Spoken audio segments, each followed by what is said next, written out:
Пред да ја одјавиме денешната емисија, ќе разговараме за нешто за што ја воопшто ништо не се разбирам, а тоа е вештачка интелигенција и дигитализација. Колегата Бојчев е тука да ни појасни, тој само го објасни и ми рече дека постои програм кој може нас новинарите да не замени. Дали тоа добро сум го разбрал? Па да, Срđan, добро утро најпрво на тебе и на сите гледачи. Постои една апликација, програма, веб страна, да можем повеќе начини да се објасни, таа се нарекува ChatGPT или GPT, се едно. Значи, таа апликација толку брзо се прошири во изминативе месеци, што другите социјални мрежи како Facebook и Instagram може да сонуваат за толков голем подем на корисници за толку мало време. Значи немале таков раст? Немале таков раст ни една социјална мрежа. Имено на оваа апликација луѓето од било кој сектор може да се пријават, бесплатна е оваа апликација. И тие едноставно вкуцуваат, пишуваат некоја информација која им е потребна, дали, например, напиши ми или најди ми есеј или некоја истражување на тоа и таа тема. И таа за една минута компјутерот, тој AI, ја вади детално го вади тој извештај, точен, прецизен. Мислам да ми прави оригинален текст, така?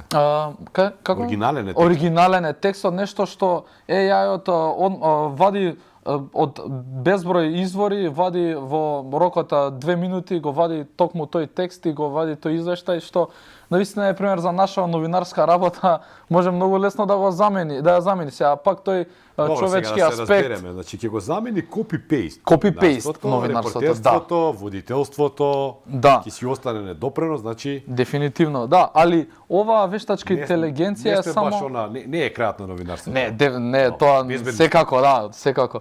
Али оваа вештачка интелигенција зема толку голем замав во последните неколку години што на самиот почеток, така што наистина е интересно да се види каде ќе се движи таа во наредниве години. Дигитализацијата исто така, гледаме дека во многу сектори, како и во минатото, секоја работна рака што требало, секоја човечка сила веќе полека се заменува во неколку сфери, не во сите нормално.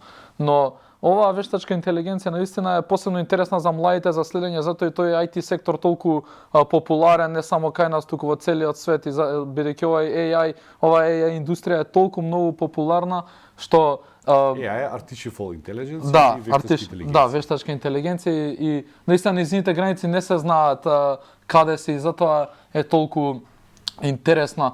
Добро, ама до сега ниедно AI го нема поминато Тюринг тестот, значи не можеме да, точно така. Да ја споредиме со човековата интелигенција. Бидејќи она што го знаеме за сега, пример е со Google, да го земеме Google за пример.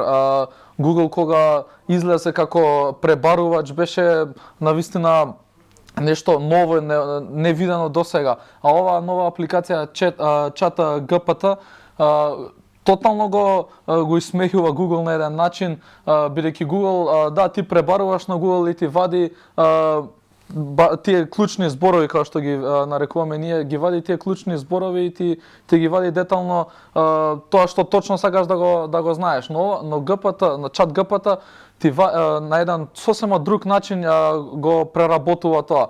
Го прави многу подобро. Многу подобро, да. Google ти дава прилика ти сам да бираш што сакаш да отвориш, а ChatGPT ти прави еден склоп на милион информации и тоа се во едно ти го стави. Навистина е доста интересно и сметам дека во наредниве години само се повеќе корисници ќе има на оваа апликација што е релативно се уште нова. GPT. Веднаш по оваа емисија ќе отидам и ќе го прашам AI-то како јас конечно да се збогатам, веројатно ќе има некој одговор и можеби тоа ќе експлодира таму нешто. Па, сигурно. Почитувани гледачи, толку денешното издание на Утрински печат. Се гледаме утре во исто време со нови гости.